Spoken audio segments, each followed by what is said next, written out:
La Voz del Derecho presenta Panorama Económico. Los hechos, las cifras, las medidas oficiales, el sistema cambiario, monetario y crediticio.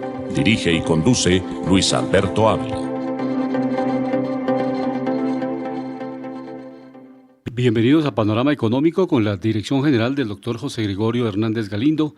Hoy les acompañaremos Alejandro Velandia, Alberto Ávila, en el control máster el ingeniero de sonido Luis Daza, e igualmente nos acompaña el ingeniero Santiago Millán. Pues como todas las reuniones que hacemos acá en el panorama internacional, pues importante, el Parlamento Europeo esta semana impone sanciones, aprobó una ley bien interesante para el comercio internacional, impone sanciones a las empresas que utilicen o que se compruebe que utilizan trabajo forzoso, o sea, que están explotando la mano de obra de manera intensa y sin ninguna garantías sociales. Entonces, ese punto es clave, no solamente para China, porque el mensaje va directo a China, sino para los países de América Latina. Los acuerdos de libre comercio y todos los tratados que tengamos firmados de nada sirven si no cumplimos con medidas fitosanitarias, con calidad, con todo lo que tiene que ver con la procedencia de la materia prima y el trabajo forzoso. O sea, este es un punto esencial. Van a hacer una trazabilidad de las empresas que están haciendo una explotación, dijéramos, sin ninguna condiciones sociales mínimas en la parte laboral, y a estas empresas, pues ya la Unión Europea, según esta aprobación esta semana del Parlamento, pues no les van a hacer importación de sus productos. Entonces, esta es una alerta grande, Alejandro, para el comercio internacional. No solamente es pensar uno en exportar o en importar, sino en cumplir todo lo que tiene que ver con la licencia de exportación, licencia de importación, calidad del producto, procedencia de la materia prima. Ahora casi pues viene uno, en muchos productos viene un aviso muy importante que se dice trabajo justo o comercio justo. Ese solo símbolo, el logotipo de eso, implica esa señal, o sea, que corresponde a que no hay trabajo infantil, que no hay explotación, que esa empresa cumple con los elementos fundamentales del medio ambiente, o sea, que no está haciendo estragos ambientales por llevar un producto y ganarse unas utilidades. Esos elementos son importantes porque no solamente es vender por vender, sino cómo se vende cumpliendo esos requisitos. Bienvenido a Panorama Económico. De acuerdo, sí. Muy buenas tardes a todos los oyentes de Panorama Económico, estimados colegas Luis Alberto, Jimena, ingenieros de sonido Luis Daza, Santiago Millán y doctor José Gregorio Hernández Galindo. Es muy importante lo que anota mi colega, y obviamente esto es lo que más le pega a China, ¿no? Porque recordemos que China tenía se le juzgaba por tema de explotación mano de obra, ¿no? Uh-huh. Que pagaban muy por debajo, que tenían muchas horas a la semana, pocas condiciones de buen trabajo para sus habitantes. Entonces la noticia es buena, positiva, pero pienso que de pronto puede castigar mucho hasta la misma industria de Occidente, ¿no? Porque recordemos que gran parte de la manufactura pues todavía se sigue haciendo en China. Si bien es cierto que ya ha empezado como a cambiar, ya recordemos que China no es el principal socio comercial de los Estados Unidos, y ahora lo reemplaza México. Mas, sin embargo, tienen una producción muy importante. No sé si esto va, Luis Alberto, a seguir de la mano con la guerra comercial, porque esto sigue debilitando a China todavía. Entonces me parece que hay un componente también escondido que es eso, igual que es positivo, ¿no? Porque obviamente pues las empresas no pueden explotar al ser humano, que eso está muy bien, en eso estamos de acuerdo, porque tiene que haber una buena retribución. Y hay compañías, por ejemplo, en el mundo que pagan muy bien a sus empleados, por ejemplo el caso de Apple, ¿no? Apple le paga muy bien a sus ingenieros, todos los que trabajan en el tema de desarrollo, tecnología, pero también hay que mirar que mucha de la materia prima sale de Asia, esto hablando de China, entonces sale muy barato. Gracias a eso también se logran hacer grandes márgenes de utilidades, pero lo ideal es siempre buscar una complementación. Entonces me parece que eso es interesante y es algo que se debe mirar, no siempre usarlo como arma económica o política a nivel global, sino para que se instalen buenas prácticas que obviamente le sirven a la sociedad, le sirven a los sectores de la economía y a los países en general. Miramos hoy, comenzando con mercado internacional, miramos la Bolsa de Nueva York en sus 3 principales índices que agrupan a las acciones más importantes del mercado. Miramos que el Dow Jones hoy baja levemente el 0,06%, hoy recordemos cierre miércoles, y cierran los 38.000 481 puntos. En el caso de otro índice muy importante en la bolsa de los Estados Unidos, vemos el Standard & Poor's 500, que agrupa las 500 más representativas del mercado. Hoy este cierre punta levemente el 0,05% y cierran los 5.072 puntos. Estos datos en tiempo real al grabar este programa.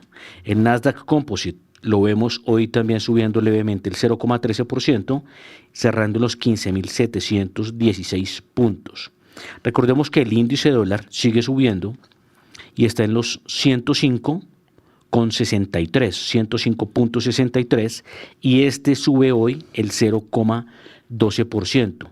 En bolsas internacionales por fuera de los Estados Unidos, índices macro que agrupan acciones principales, vemos al Nikkei de Japón, que recordemos esta ya es la cuarta economía del mundo por Producto Interno Bruto.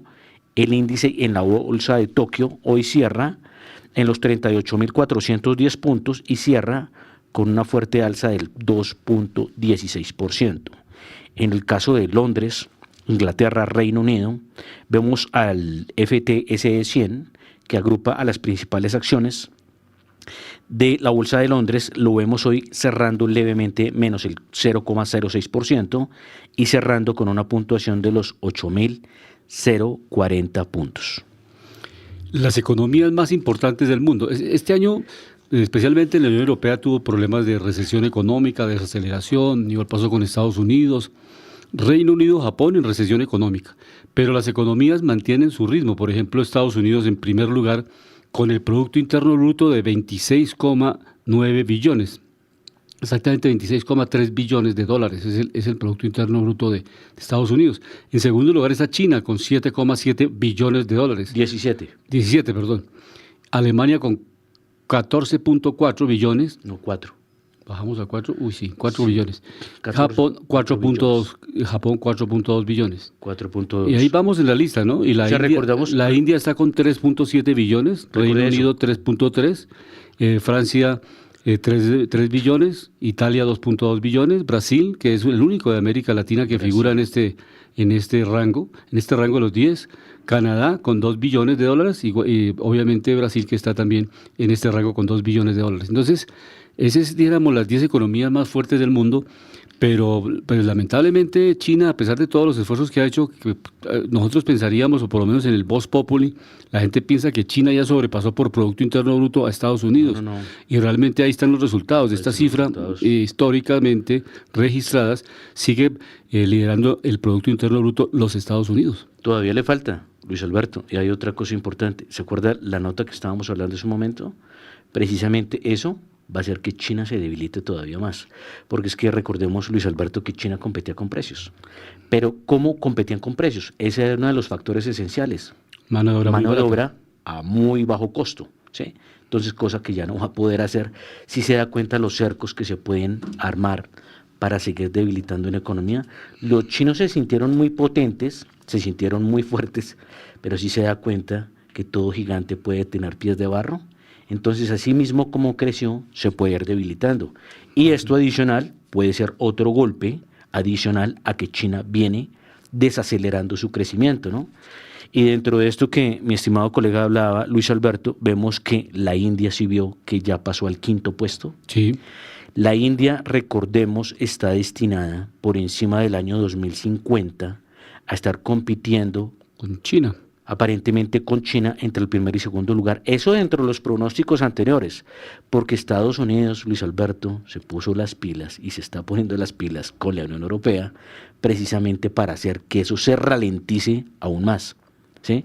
Entonces es importante mirar esas dinámicas, pero obviamente recordemos que la India tiene una población de más de 1.400 millones de habitantes. Uno de los fuertes de India es que está invirtiendo mucho en el sector de las tecnologías, está invirtiendo mucho en el software.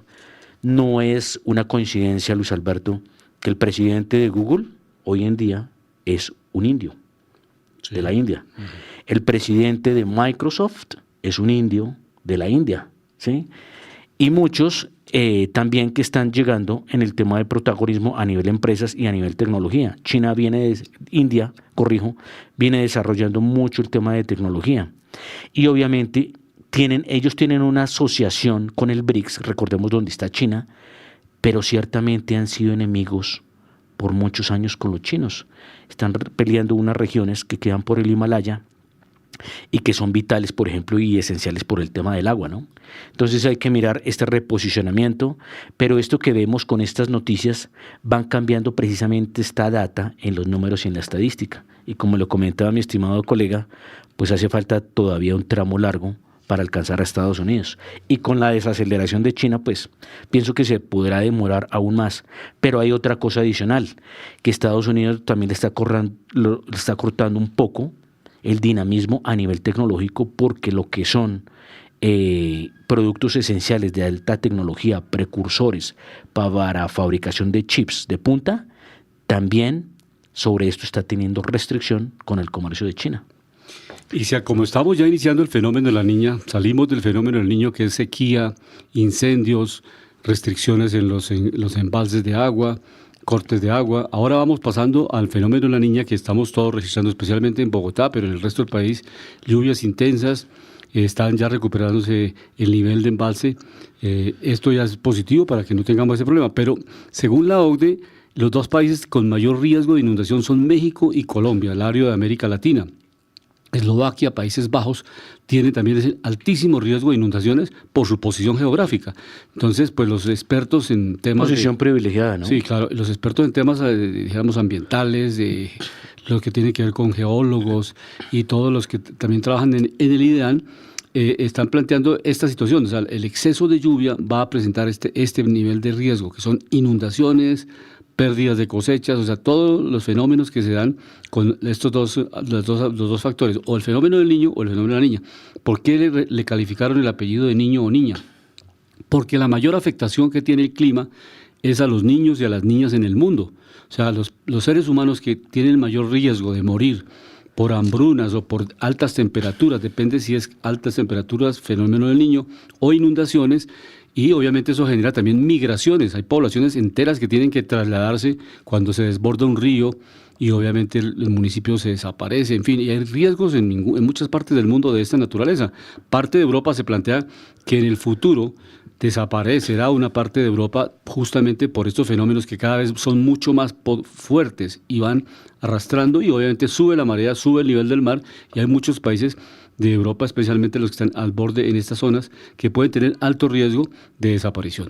Luis Alberto, ya que usted lo está comentando, es bueno para abrir el tema y el espectro. Usted sabe que la Tierra es dinámica y todo el tiempo cambia, ¿cierto? Usted recuerda cuando los continentes no eran tan separados y era un solo continente, que era Pangea, que era la unión de todos los continentes. Entonces, cuando hablamos de impacto ambiental y cuando hablamos de cambios, también veamos que el planeta cambia también por sí solo, sus dinámicas. Lo hablábamos con la otra vez, con este señor que invitamos, ese ecologista. Jesús Emilio Peinado. Es ecologista. Él es ambientalista. Ambientalista. Ingeniero ambiental. Eso, entonces, la otra vez... Ingeniero agrónomo. Ingeniero agrónomo. Lo que hablábamos la otra vez era que la Tierra también hay que estudiarle su dinámica y no empezar a inventarse también teorías sin saber cuál es su naturaleza, que puede ser importante, ¿no? Que es la parte clave. Alberto. Entonces, hay una cosa que hay que mirar cerrando dentro de un tema internacional que no lo habíamos citado, las acciones ganadoras dentro del mercado de capitales en los Estados Unidos. Vemos a Coca-Cola, que hoy cierra con una valorización del 1.57%, cierra en los $61.61. Coca-Cola, profesor Luis Alberto y oyentes, es de las acciones preferidas por Warren Buffett, dueño de Berkshire Hathaway, uno de los hombres más ricos del mundo, y le gustaba mucho precisamente por la generación de caja. O sea, la utilidad que genera es muy buena. Es una compañía que permite dentro de un portafolio tener buena caja y buena fluidez de capital. En el caso de Walmart, la compañía más grande del mundo por ingresos, no por utilidades, pero sí por ingresos, la que más vende en el mundo, recordemos de los Estados Unidos, es una cadena de supermercados, hoy cierra positivo el 1.46% y cierra en los $59.95. En el caso de Apple, otra ganadora hoy en el mercado, en el New York Stock Exchange, sube 1.34% y cierra en los $169.12. Y las dos tecnológicas, para cerrar las ganadoras del mercado, Intel, cierra en $34.58, sube levemente el 0,95%, e IBM $183 y sube el 0,92%. Y con esto cerramos los datos en la Bolsa de Nueva York. Estamos en comunicación con la abogada María Paula Cárdenas y vamos a hablar algo de la Feria del Libro también, porque aquí en Bogotá, pues hasta el 2 de mayo, el 1 de mayo, está terminando la Feria del Libro y está pues en muchas entidades, universidades, lanzamiento de libros, en fin, hay mucho movimiento académico, literario en esta Feria del Libro, y también vamos a conversar de un tema que es interesante, que es el relacionado con la ciberseguridad, que en eso están trabajando muchas empresas en el mundo, en Europa, en Estados Unidos, en Chile, porque ataques cibernéticos hay todos los días a las empresas y a las personas. Entonces, las empresas tienen que prepararse, no solamente comprando un software, porque el software por sí solo estático no es suficiente, tienen que estar actualizando, investigando, y pues los ataques cada vez van a ser con nuevas herramientas. Entonces, si el software se desactualiza, ¿no? Pues uno tiene un software ahí como tener un software de cualquier tipo de aplicación, pero si no lo actualiza, pues si hay nuevas herramientas tecnológicas de los ciberataques, pues lo acaban. Entonces, eso es lo que está pasando. Le damos la bienvenida a María Paula. Muy buenas tardes. Muy buenas tardes, ¿cómo están? ¿Cómo les ha ido? Muchas gracias por la invitación. Iniciemos por el libro que va a lanzar el 1 de mayo. ¿Es la fecha exacta del lanzamiento de su libro? No, señor Alberto, estamos hablando del 2 de mayo 2 a de las mayo. 7 de la noche en el Gran Salón F en Corferias, en la Feria del Libro. Perfecto. María 2 de Paula, mayo. buenas tardes, mucho gusto, Alejandro Velandia. ¿Nos recuerda, por favor, cuál es su perfil? Claro que sí, yo soy abogada rosarista, especialista en Derecho Procesal. Ya, ¿y sobre qué es la exposición? El libro. ¿El Bueno, libro? La exposición que les se va a hacer muestro ese día del aquí el libro, ¿no? libro. Sí, espérense que se pone... Como autora del libro. Ya. Va a haber Este es el exposición. libro que estábamos sacando. Se trata de un libro que fue publicado por la editorial Ibáñez. El título del libro es La delincuencia y prostitución infantil cara a cara. Básicamente se trata de un análisis descarnado de esta triste realidad que desafortunadamente atraviesan muchos niños, niñas y jóvenes en el país, en el territorio colombiano. Pues como les menciono, Colombia es uno de los principales países con mayor atractivo turístico para desarrollar esta actividad ilícita que es la prostitución infantil. Entonces, básicamente lo que buscamos con este libro, junto con el doctor Horacio Gómez, que es coautor, y mi abuelo, un gran penalista, fue como hacer un análisis mucho más científico, mucho más sociológico de esta realidad para poder plantear soluciones concretas. Perfecto. Y básicamente, hay algunas recomendaciones, no nos adelantamos mucho, no le vamos a dar a los oyentes todo el detalle del libro para que obviamente lo puedan adquirir en la feria o en las librerías, pero básicamente recomendaciones, porque las alcaldías cada vez hacen campañas, en fin, hay persecución, pero hay mucho extranjero que finalmente va de la justicia colombiana, hace sus tremendas picardías en Colombia con los niños, niñas, y se van del país y la justicia colombiana no pudo hacer nada con ellos. ¿Qué medidas proponen ahí en su investigación?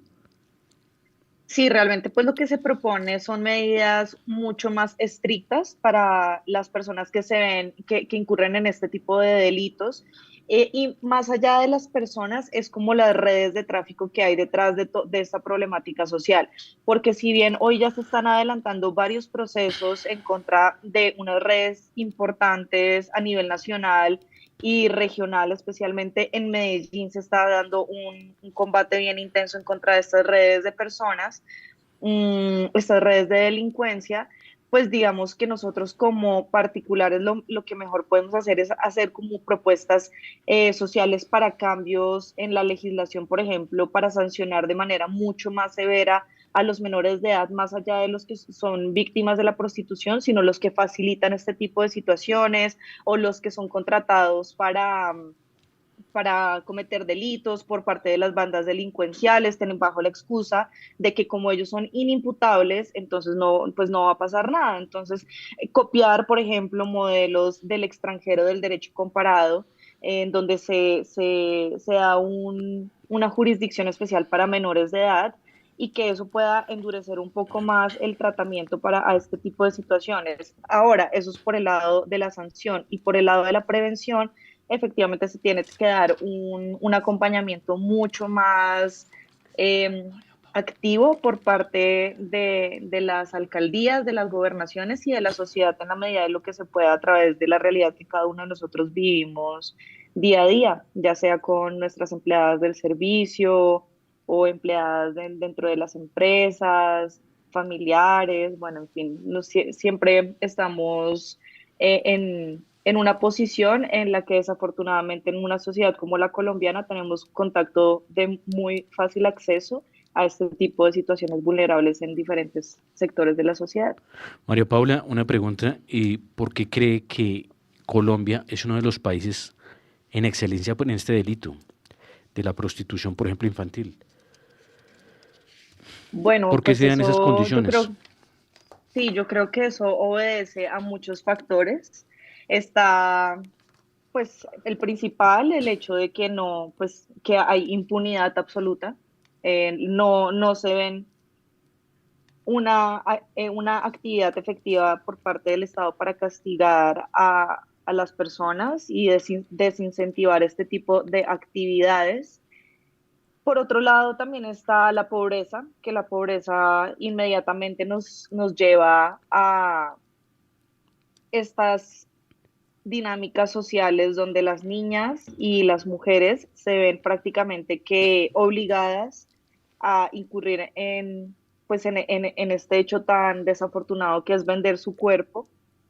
Eh, y también un poco la cultura del dinero fácil, porque si uno va a hablar con mujeres que son hoy en día prostitutas, te van a decir, bueno, efectivamente, yo tengo la posibilidad y tengo las capacidades de hacer otro tipo de trabajos, por ejemplo, ser campesina, ser empleada del servicio, bueno, etcétera, etcétera, etcétera. Pero la realidad es que yo tengo tres bocas que alimentar y el trabajo que me va a dar un recurso importante en menos tiempo es la prostitución. Entonces es un círculo vicioso donde las niñas ven que las mamás hacen este trabajo, muchas veces las mamás también entregan a las hijas a diferentes proxenetas o grupos delincuenciales para que las exploten. Entonces, pues es realmente un fenómeno social que abarca desde lo más profundo y las bases más profundas, las bases fundamentales de nuestra sociedad colombiana, más el tema de la impunidad y que por eso los extranjeros ven a Colombia como un paraíso fiscal, por así decirlo, hacer un Un símil, paraíso de la donde no va a prostitución. pasar nada. Exactamente, el paraíso de la prostitución, donde no va a pasar nada porque aquí las instituciones están demasiado preocupadas en solucionar otras cosas. María Paula, pero ¿tú no crees que el problema precisamente está en la formación, en la educación, en los colegios?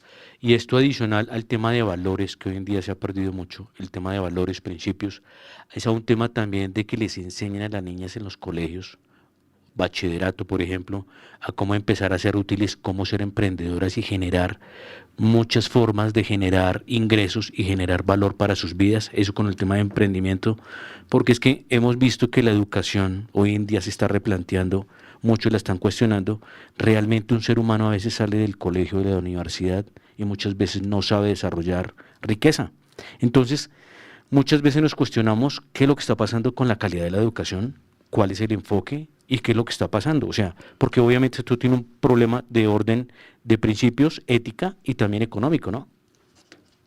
Correcto, correcto. Efectivamente, pues el sistema educativo en Colombia yo creo que adolece de muchos vacíos.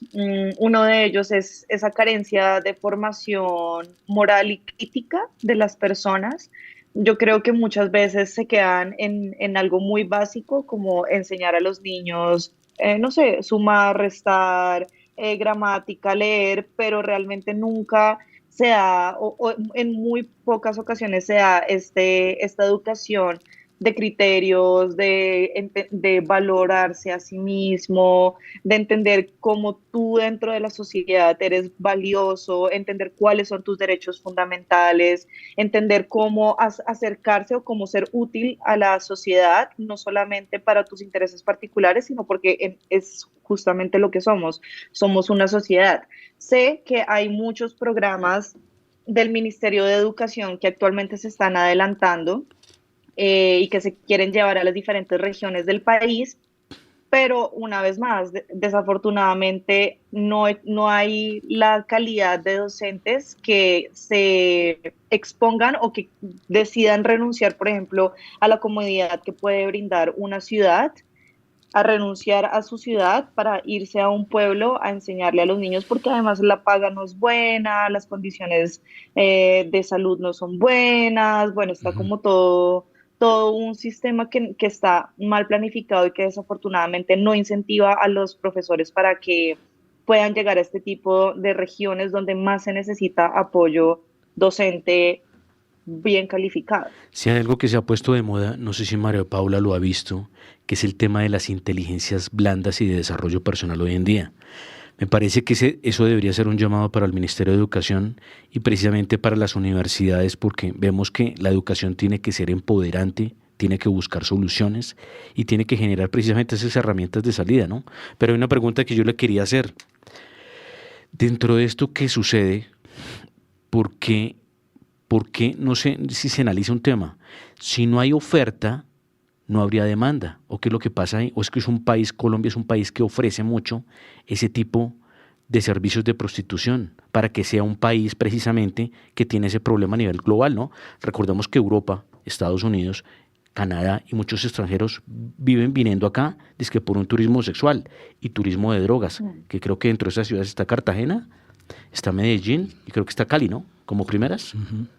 Sí, sí, sí, correcto. Cartagena, Medellín, Bogotá, Cali, así es. Bueno, pues respecto a lo que hablábamos de las habilidades blandas, efectivamente yo pienso que es fundamental, yo creo que de los pilares de la educación básica y pues desafortunadamente no hace parte de forma tan estricta dentro de los programas del Estado como para el Ministerio de Educación y demás para llevarlo a las diferentes escuelas. Otro comentario que quería hacer que se me pasó en la última pregunta es que desafortunadamente estamos o vivimos en un sistema político muy egoísta, donde las personas prefieren o los gobernantes prefieren tener políticas de gobierno que sean rápidas y efectivas y no pensarse en políticas gubernamentales de mediano y largo plazo, que realmente es lo que podría tener un impacto positivo para la sociedad. Ahora, respecto al tema de la prostitución, efectivamente, como tú muy bien lo dices, pues un principio básico de la economía es la oferta y la demanda. En Colombia hay demasiada oferta, es impresionante la cantidad de oferta, es nada más tú estar en el centro de cualquier ciudad, Cartagena. en este caso que yo estoy en Bogotá, bajando para Transmilenio, tú básicamente por la 19 te puedes encontrar fácilmente 10, 20 mujeres prestando sus servicios de prostitución. Hay muchas zonas de tolerancia, es un país que no solamente produce muchas mujeres que pues ejercen este tipo de profesión, sino que también hay mujeres extranjeras que vienen a Colombia porque saben que es un destino turístico de los extranjeros. Entonces se ha vuelto ya en un fenómeno social que pues toca examinar con lupa de una manera mucho más Detallada. efectiva, mucho más científica para ver realmente cómo se puede lograr una aproximación con estas mujeres, ver cuáles son sus verdaderas necesidades y determinar si efectivamente pues es porque quieren o porque las están obligando, porque hicieron trata de blancas, porque sí, no, pues son tantas las circunstancias que las pueden tener hoy ahí que lo hacen en un tema mucho más complejo. Cambiemos de tema, María Paula, y hablemos del tema del evento que va a ser la Gran Colombia. Sigue programado para el mes de junio el evento de ciberseguridad, que también es un tema interesante en materia empresarial para que las entidades públicas o privadas pues obviamente se capaciten y se actualicen en este tema que es trascendental para que la gente y las empresas no pierdan los datos, la información y sean manipulados después por este tipo de la gente que está dedicada al ciberataque. Sí, correcto. Todos muy invitados el 19 y 20 de junio de este año al Congreso Internacional está siendo organizado en este momento por la Universidad de la Gran Colombia y el Intercenter. sobre ciberseguridad, sobre los delitos electrónicos, pues sobre todos estos fenómenos que hoy en día son cada vez más el pan de día. Incluso te confieso que hace un par de días casi fui víctima de un ciberdelito, pero mi intuición alcanzó a hablarme a tiempo y no caí. María Paula, una pregunta con respecto a eso. ¿Por qué sigue sucediendo esto? Uno se encuentra amigos todos los días diciéndole que le hackearon el correo electrónico, que le hackearon el WhatsApp, que le hackearon, bueno, 500 cosas. Yo digo, ¿por qué sigue sucediendo eso? O sea, ¿por qué las compañías que trabajan dentro de ese sistema, por qué no han invertido para evitar esto? Porque obviamente esto pone en riesgo a muchas personas. Me comentaba una amiga que le habían hackeado una cantidad de cosas, que le habían hecho un crédito y que a nombre de ella y que la habían metido en problemas. Dice ella, no sé si será cierto, obviamente no comprobé esto, que es que en la fiscalía le dijeron que mejor es cambiar el nombre. Entonces yo digo, ¿qué puede suceder con este tipo de cosas y cómo le pueden enredar y amarrar y complicar la vida a un ser humano, ¿no? Pero totalmente, y es que es un tema, la verdad, bastante delicado porque mira que hay muchas empresas o muchas, como tú lo dices, compañías que sí están haciendo cosas al respecto. Ellos sí están como ampliando e invirtiendo en sistemas de seguridad, en tecnología, en nuevo personal que les ayude como a hacer varios sistemas y varias capas de verificación de la identidad. Pero así como las empresas van invirtiendo y van creciendo y van como desarrollando sistemas de seguridad, los delincuentes también van creciendo exponencialmente. La cantidad de hackers, no solamente en Colombia, sino a nivel internacional, pues es impresionante y es una forma muy sencilla de robar a la gente, porque no tienes que ser violento, no tienes que no sé, invertir tiempo o contratar a otras personas para hacer algún atraco masivo. Eres tú desde tu computador, donde fácilmente puedes estar robando 10, 20 personas a la vez y hacerte millonario. Entonces es realmente una forma muy efectiva de cometer delitos. Yo creo que ahí, verdad, la única verdadera solución, más allá como de, obviamente, es presionar a las empresas para que sigan recrudeciendo sus sistemas de seguridad y reabasteciendo sus sistemas de seguridad, es ser muy prevenidos, Y no- ser muy conscientes de en dónde estás poniendo tus datos, qué páginas estás abriendo, a qué links les estás dando clic. Yo pienso que la única solución real está dentro de cada uno de nosotros, ser muy conscientes de que pues somos víctimas potenciales más que en las calles de la ciudad. ¿Qué temas centrales van a tratar en este evento de ciberseguridad en la Gran Colombia el mes de junio? Bueno, aquí dame un segundito, voy a mirar el cartel que fue enviado. Sí, los básicos, los temas más interesantes, porque creo que tienen una agenda muy interesante, invitados también, de entidades públicas y privadas, que pues es un referente interesante para que los organismos, este evento tengo entendido que lo van a realizar en las instalaciones de la Policía Nacional, si no estoy mal. Sí, sí, señor, ya les voy a dar los datos concretos entonces. Eh, es en el auditorio de la Escuela de Posgrados de la Policía Miguel Antonio Lleras Pizarro, queda en la Avenida Boyacá con 142.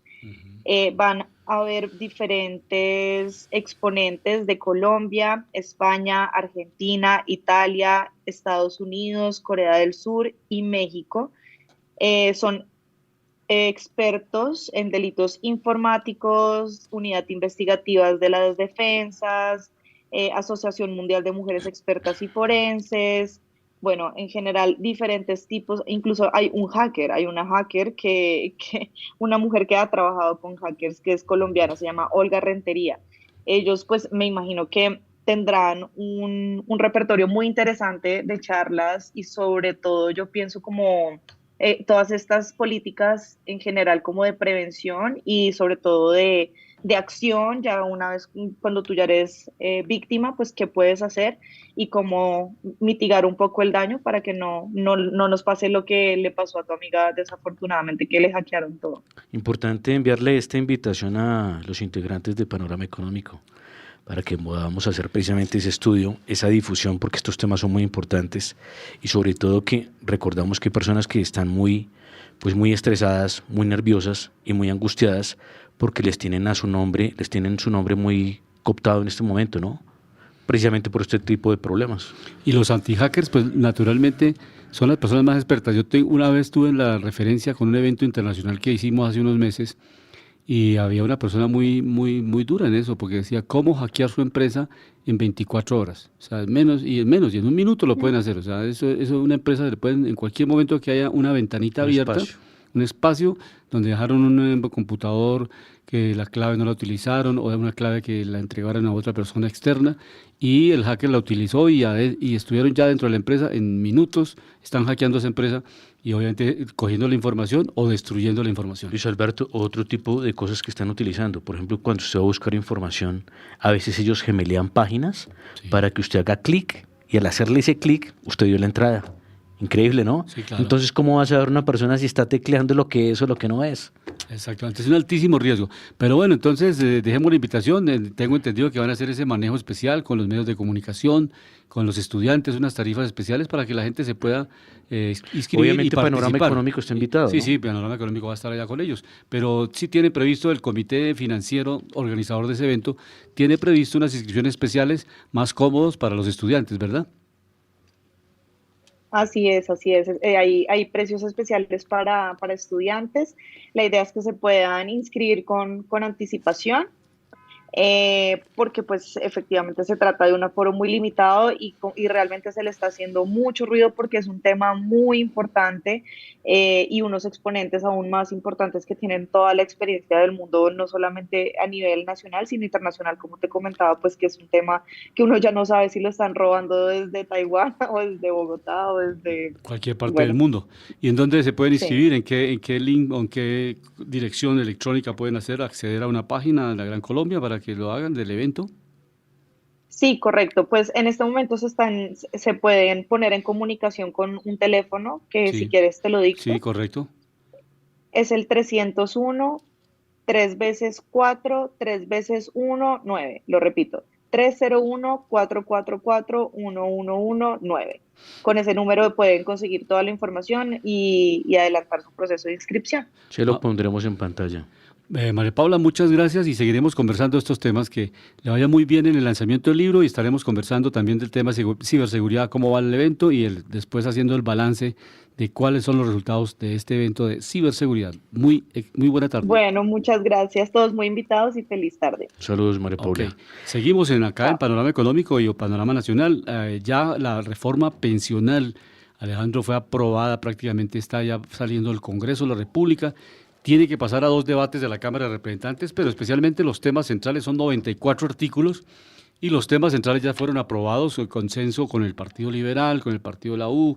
Obviamente sigue en oposición el Centro Democrático, pero eso es la democracia en el Congreso de la República, en la Asamblea, en los consejos pasa lo mismo, o sea, se constituyen las mayorías, un alcalde presenta un proyecto y si tiene la mayoría en el consejo, pues se convierte en acuerdo del municipio, igualmente en la Asamblea, en una ordenanza, y en el Congreso de la República, cuando el Congreso aprueba un proyecto, se convierte en ley de la República. Entonces, esta reforma pensional, con las críticas, con todos los análisis que se han venido haciendo, porque básicamente ahora hasta 3 millones de pesos, 2.3 del salario mínimo se estará obligatoriamente consignando en Colpensiones. Las personas que ganen más de 3 millones de pesos tienen que y quieran participar, entonces lo tienen que hacer en los fondos privados. La propuesta inicial, recordemos por allá en la campaña del presidente Petro, era que se acabaran los fondos de pensiones y evidentemente el acuerdo en ese punto una concertación, no se van a acabar los fondos privados, van a seguir, o sea, hay personas que ganan más de 2 salarios mínimos, entonces estas personas van a cotizar en Colpensiones y Colpensiones va a pensionar las personas que hasta 3 millones de pesos están cotizando con la tasa de reemplazo. Siempre ha habido esa crítica. La tasa de reemplazo de los fondos de pensiones está en el 30%. O sea, usted cuando se pensiona le dan el 30% de su salario. En Colpensiones le dan el 65%. Entonces la gente, el presidente de ANIF, el que fue presidente de ANIF, Sergio Clavijo, una vez yo hablaba con él y me decía, Sergio, es interesante abrir eso. Pero termino la idea. Sergio Clavijo fue presidente de ANIF. Yo le decía, bueno, Sergio, se va a pensionar. ¿Usted qué es presidente de la Asociación Nacional de Instituciones Financieras? ¿Por qué se va a pensionar? ¿Por qué mecanismo? ¿Por los fondos privados que tanto le hace propaganda?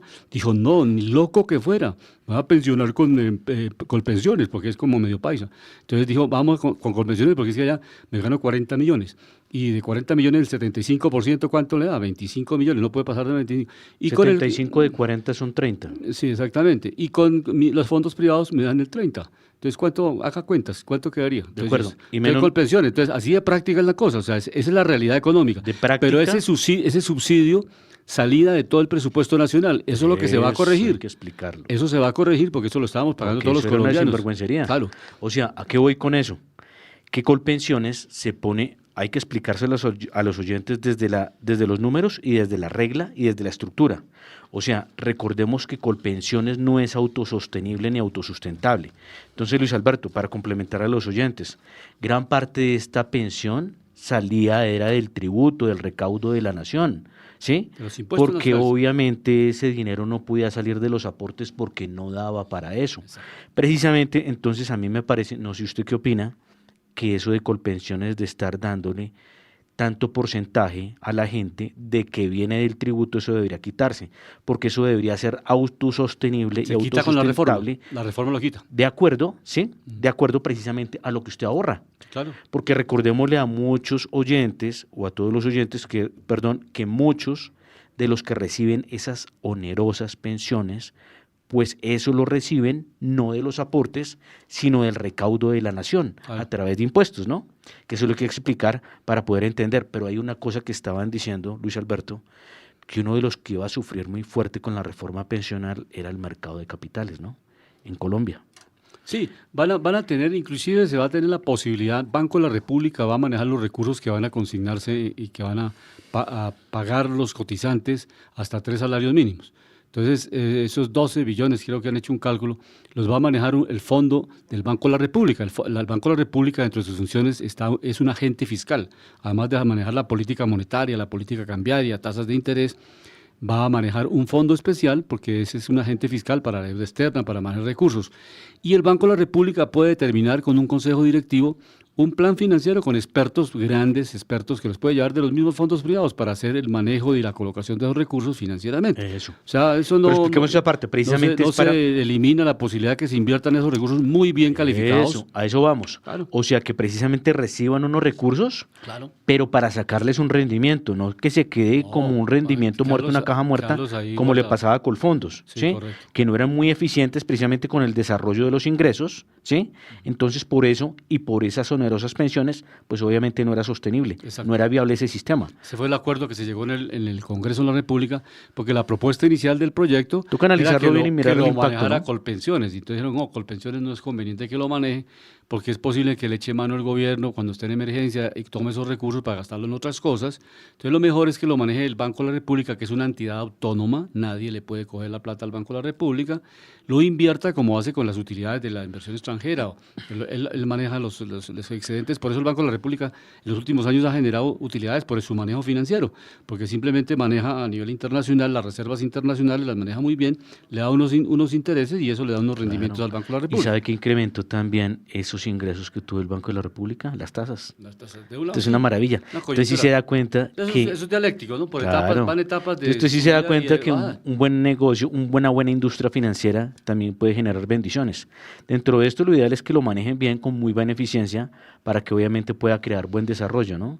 Y precisamente como lo dicen, hay que analizar también pues todas las consecuencias de esto, porque dicen que uno de los que puede sufrir mucho es el mercado de capitales, que si bien en Colombia no es muy grande, es pequeño. Dicen que puede sufrir precisamente porque muchos de estos dineros van a cotizar dentro del mercado de capitales de Colombia, o sea, en pocas palabras, dentro de la Bolsa de Valores de Colombia, ¿no? Sí. A través de todos sus instrumentos, todos sus canales, para poder invertir en los diferentes tipos de activos. Sí, porque también el capital privado a veces invertía en el exterior ¿Y el capital privado cómo se le prohíbe que vaya a invertir en el exterior y no invierta en No, Colombia? y hay que hacerlo también. Porque, Sí. por ejemplo, si usted Por se va eso, a proteger, Luis se, Alberto, no se le puede prohibir, a eso me refiero. Claro. Está en la libertad de hacerlo. Entonces, no, y eso ahora está mejor, lo que porque, se por hace- ejemplo, un ejemplo, si el país va mal o un activo mal, pues uno tiene el portafolio mundial para poderse refugiar y poderse anclar y proteger de una quiebra o una crisis. Coyunturalmente, exacto. Eso. Pero si hay hablando- una etapa de prosperidad en Colombia, pues se invierte aquí en Colombia para Claro, seguir fortalecer. generando empresas, construyendo nuevos y escenarios hacer medidas productivos. contracíclicas. Es correcto, entonces esa es una razón por la cual entidades especializadas se va a formar un consejo directivo del Fondo Financiero que se va a crear en el Banco de la República con expertos de primer nivel en el mercado de capitales para que sigan haciendo un trabajo de eficiencia en el manejo de esos recursos. De acuerdo. Eso es básicamente. Y una cosa Así quedó redactado. Y una cosa interesante también, hablando del mercado de capitales y de lo que Colombia puede hacer, recordemos que la tasa de interés por parte del Banco de la República, que sigue estando obviamente mucho más alta que lo de Estados Unidos, recordemos que la tasa de interés en Colombia por parte del Banco Central está en el 12.25. Recordemos que la meta de inflación es el 3%, pero la tenemos en el 7.36%, esto información actualizada. Y hay algo interesante que Luis Alberto, teniendo obviamente en este momento todavía con una inflación alta de más del 7%, con una tasa de interés, si no la bajamos, eso puede ayudar también a que el peso colombiano se siga fortaleciendo, ¿sí? Que eso es algo interesante y eso también, esa tasa es algo que también le conviene al Banco Central y es positivo y vuelve a Colombia un atractivo para atraer capitales, para generar una industria financiera a nivel refugio, que es interesante crear esas condiciones porque hace de Colombia también un país interesante a nivel financiero. Pero mirando el mercado de capitales en Colombia, miramos hoy acciones como la de Argos, que cierran 8.400 pesos y cierra negativo menos el 1.27%. Entonces es importante dinamizar este mercado. Recordemos que Colombia, pues el mercado de capitales no es muy grande, pero en estos días vi que abrió una empresa pequeña de cerveza, un emprendimiento, creo que recaudó como algo más de 4.000 millones de pesos. Entonces, si volvemos a este mercado más dinámico, pues es una maravilla, ¿no? Y así democratizamos también la inversión, el crecimiento y la riqueza, pues para los que quieran invertir. Miramos acciones como la de Celsia, hoy cierra en 4.150 pesos y cierra positivo el 3.33%. Recordemos Canacol Energy, una compañía con operaciones en Colombia, que es de Canadá, cierra hoy en los 13.280 pesos por cada acción y cierra positivo 1.68%. Bancolombia, sector financiero, 34.500, cierra positivo 2.31%. Una competencia de Bancolombia, Banco de Bogotá, Banco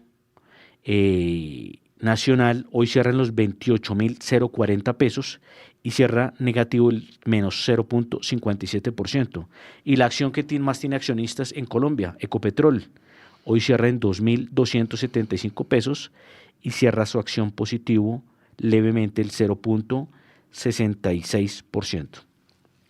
El peso colombiano tuvo una revaluación del 14,8% en los últimos 12 meses. Es una revaluación interesante. Pero hay que explicar eso, ¿no? El Porque mexicano, el dato no es que sea bueno. sí, no, pues eso tiene sus variables O sea, me explico. positivas y negativas para los dos casos. Lo voy a explicar. Si obviamente venimos de un dólar de 5.000 y 5.200 pesos, decir que tuvimos una revaluación del 14%, pues la noticia va a estar sesgada, porque hay que mirar la noticia de largo plazo. Nosotros veníamos de un dólar de 3.000, 3.500 a pasar de un dólar a 5.200, 5.150. Hicimos un bandazo. Eso es un escándalo. Vuelvo y repito, nosotros seguimos teniendo un dólar costoso. Precisamente lo citaba en el programa anterior. Nosotros recordábamos, Luis Alberto, en el 2008, época de bonanza petrolera, época de alta exportación, buen precio de petróleo de barril, que logró fluctuar en algunos días de 140 a 150 dólares. El peso colombiano llegó a tener un valor de 1.680 pesos, 1.700 versus el dólar. Entonces es interesante porque yo sí también miré esa noticia y yo dije, si esto no se explica, tiene un sesgo y el que lo mire lo va a entender mal, ¿no? México tuvo 4,6% en su revaluación. Polonia también, la moneda peruana tuvo, la moneda polaca, la moneda estuvo 3,4% en revaluación. El sol peruano 2,1%. El dólar de Hong Kong realmente tuvo una relación muy bajita, 0,2%. Esas son las principales monedas para dar una referencia ya en este final. Llegamos Recordemos al final que ya Hong Kong, de panorama. recordemos que Hong Kong es uno de los todavía actores principales a nivel de mercados mundial con Singapur en Asia, ¿no? Y con Shanghái, que es uno de los grandes actores en Asia a nivel de mercado financiero. Pero cerrando con el precio del dólar precisamente, hoy miércoles miramos que el dólar sube el 1.05%, cierra en los 3.939 pesos con 75 centavos y recordábamos, cierra con una valorización del 1.05 para quedar en los 3.939 pesos al cierre de este miércoles. Llegamos al final de Panorama Económico con la dirección general del doctor José Gregorio Hernández Galindo. Les acompañamos hoy Alejandro Velandia, Alberto Ávila, una invitada especial, María Paula Cárdenas. En el Control Master nos acompañaron Santiago Millán y el ingeniero Luis Daza. Nos escuchamos y nos vemos la próxima semana.